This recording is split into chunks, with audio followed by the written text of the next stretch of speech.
départ pour 2 semaines en Corée. Et 14h30, j'arrive demain matin.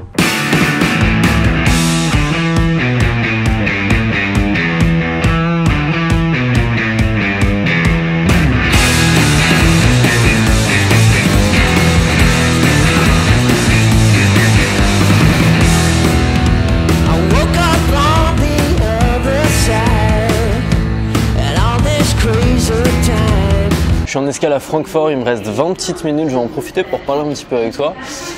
Pourquoi la Corée déjà? Pourquoi la Corée du Sud? En fait, je vais rester 2 semaines, je pense, à Séoul, je vais pas sortir de Séoul. Je pensais visiter un petit peu, puis on m'a dit que Séoul était juste gigantesque. Donc je pense que j'aurai bien assez de 2 semaines pour le visiter, pour voir tous les recoins. Et puis, je sais pas, la Corée, c'est vraiment un pays que je connais pas du tout. J'ai jamais fait l'Asie du Nord, j'ai jamais fait la Chine, le Japon, la Corée, c'est des pays que je connais pas. Et je sais, moi, ce qui m'attire, c'est toujours les différences. C'est quand même des pays qui sont très très différents d'une autre et qui en même temps sont super développés, sont super modernes, ont une super économie, enfin bref. Je trouve ça toujours intéressant à voir. Donc voilà, c'est un pays que je connais pas la culture, je connais pas la langue, je connais pas les habitants. Et je vais découvrir, on va découvrir ensemble puisque je vais faire des vlogs, je vais reprendre les vlogs quotidiens. Tu sais, quand je voyage, j'aime beaucoup, ça fait vraiment partie de mon voyage de filmer. Donc là je suis parti pour à peu près 10-12 heures d'avion. Avant de décoller, je voulais te donner une petite astuce pour ne rien oublier quand tu pars en voyage. C'est toujours un peu le stress, c'est quand tu pars en voyage, tu te retrouves dans l'avion et là tu te dis merde, j'ai oublié un truc super important. Alors moi je me dis toujours, tant que c'est pas mon passeport ou mon argent, ça va, c'est pas dramatique, ça m'empêchera pas de voyager. C'est-à-dire que même si j'ai oublié, je sais pas, mon appareil photo, je peux en racheter un sur place. Tout peut se racheter sur place, sauf son passeport et bien sûr un moyen de paiement. Mais malgré tout, c'est toujours chiant d'oublier un truc important, surtout quand tu voyages en minimaliste un peu comme moi. Moi, tu vois, le seul sac que j'emmène, c'est celui-là. Avec ça, je pourrais voyager pendant 6 mois, j'ai aucun problème avec ça. Enfin, j'ai beaucoup travaillé là-dessus sur le fait d'avoir un sac super léger, donc c'est un sac qui rentre en cabine. Dedans, j'ai un petit sac que je peux emporter pendant la journée, qui rentre parfaitement. C'est Tortuga qui fait ça, c'est vraiment pas mal. Enfin, je t'en reparlerai, je pense. J'avais un Minal que j'ai vendu à quelqu'un pour m'acheter celui-là parce que je le trouve mieux configuré, tout simplement. Et donc, forcément, quand tu voyages vraiment léger, minimaliste, chaque objet est super important. Et donc si tu oublies un objet, ça peut être un peu handicapant pour ton voyage. Et en fait, la meilleure chose que tu puisses faire pour être sûr de rien oublier, c'est à la fin de ton voyage précédent, tu fais la liste de tout ce que tu as emporté et qui t'a été utile.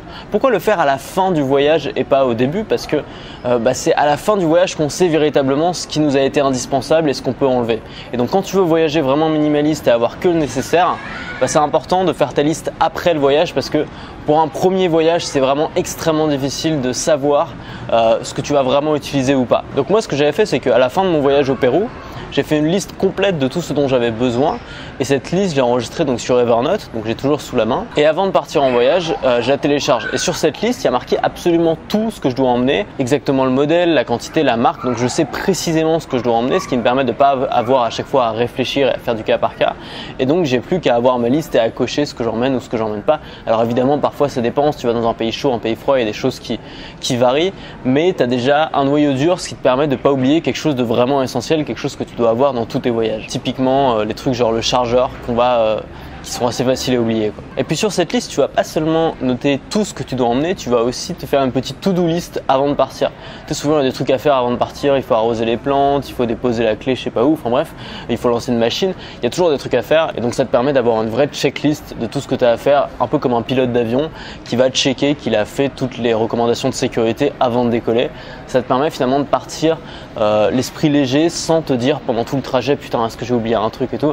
Si tu as coché absolument tout ce qu'il y avait sur ta case et que tu as tout vérifié et que tu as fait toute ta to-do list, tu es à peu près sûr à 100% d'avoir rien oublié de capital. Ensuite, la deuxième chose, c'est qu'il vaut mieux oublier un truc qu'avoir des trucs en trop. Moi je peux te le dire, mon premier voyage que j'ai fait quand j'ai débarqué au Sri Lanka avec un sac énorme avec plein de trucs inutiles, ça a été l'enfer pendant 2 mois. Au bout de 2 mois, j'ai laissé finalement mon sac chez un ami qui a bien voulu le prendre et je me suis acheté un petit sac cabine et ça a été le paradis du jour au lendemain.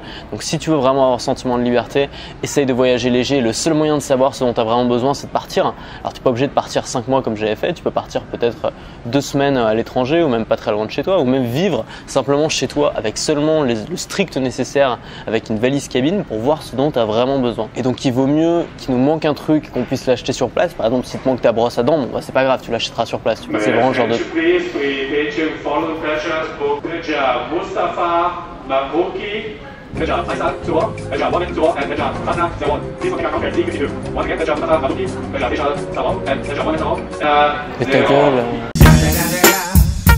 Donc un conseil que je peux te donner, c'est si tu hésites à prendre quelque chose, c'est probablement que tu n'en as pas besoin. Et mieux vaut ne pas le prendre plutôt que de le prendre et ensuite d'être encombré.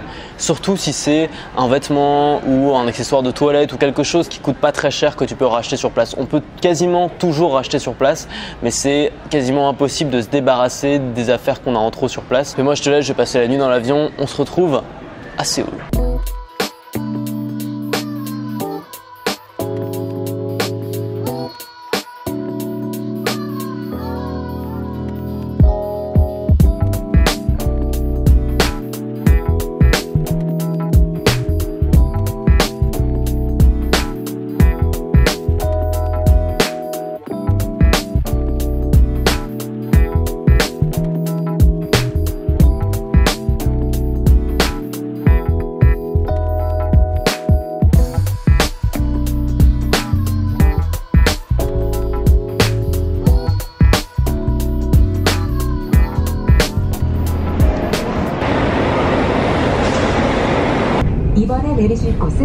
Bon bah c'est bon, me voilà en Corée du Sud.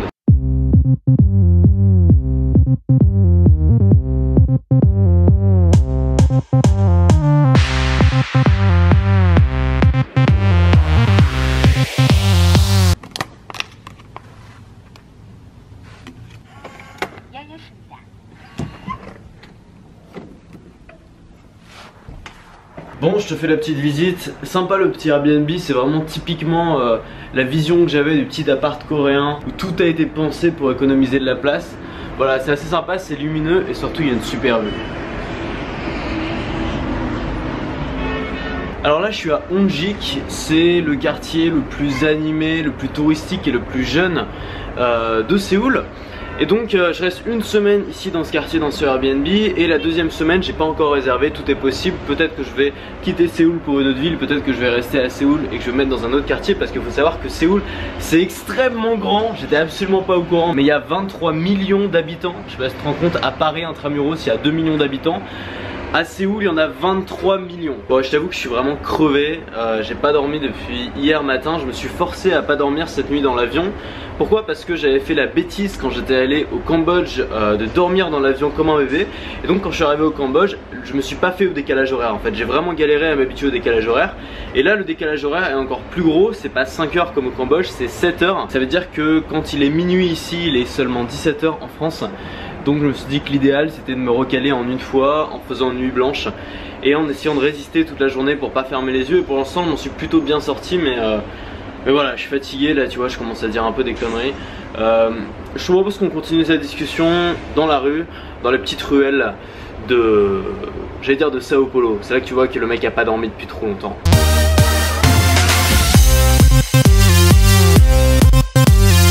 Alors c'est la première fois que je visite une ville d'Asie du Nord. L'Asie du Sud j'ai vraiment tout fait. J'ai fait Sri Lanka, Malaisie, Thaïlande, Philippines, Cambodge. Je commence à bien connaître. Et l'Asie du Nord je connais pas, je connais vraiment pas et ça m'intriguait. J'avais envie de le voir, le Japon, la Corée, pourquoi pas la Chine aussi.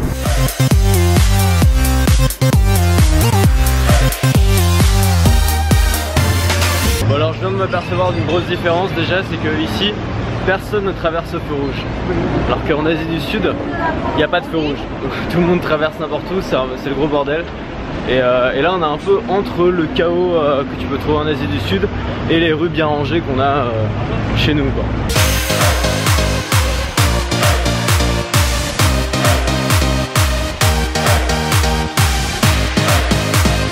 Alors je précise que je ne sais absolument pas où je vais. Je pense qu'il est 19 h, là ma mission ça va être de trouver un petit endroit où manger.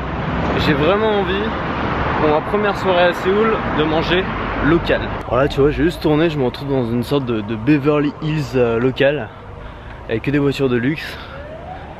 C'est marrant. Si tu me suis depuis peu de temps, tu sais peut-être pas que ça fait un moment déjà que je fais ces petites escapades, que je pars comme ça dans un pays lointain pour 2 ou 3 semaines pour visiter un petit peu. Et ce qui est marrant c'est que la première fois que j'ai fait, pour moi c'était vraiment un truc énorme, tu sais. Enfin, je partais tout seul au Sri Lanka avec un gros sac et tout, j'étais jamais parti tout seul à l'autre bout du monde. J'avais jamais foulé ce continent. Et pour moi c'était juste énorme. Et j'avais l'impression de faire un truc de fou, tu vois. Et genre... tu vois, comme quoi on se blase assez vite. Parce que après seulement, tu vois, après seulement un an et demi de voyage, bah, j'ai l'impression juste de partir en week-end, quoi. C'est comme si je partais en week-end dans le sud de la France, alors que c'est à l'autre bout du monde, que je suis jamais venu. Mais en même temps c'est vrai que, tu vois, maintenant aujourd'hui en une nuit d'avion tu peux être à l'autre bout du monde avec un petit sac, tu vois. Quand tu apprends à voyager simplement, quand tu apprends à voyager léger, quand tu apprends à voyager sans programmer, sans te prendre la tête, ça devient vraiment facile. Ça devient vraiment simple et tu peux en effet voyager à l'autre bout du monde comme si tu partais en week-end en France. Simplement c'est un peu plus cher, quoi.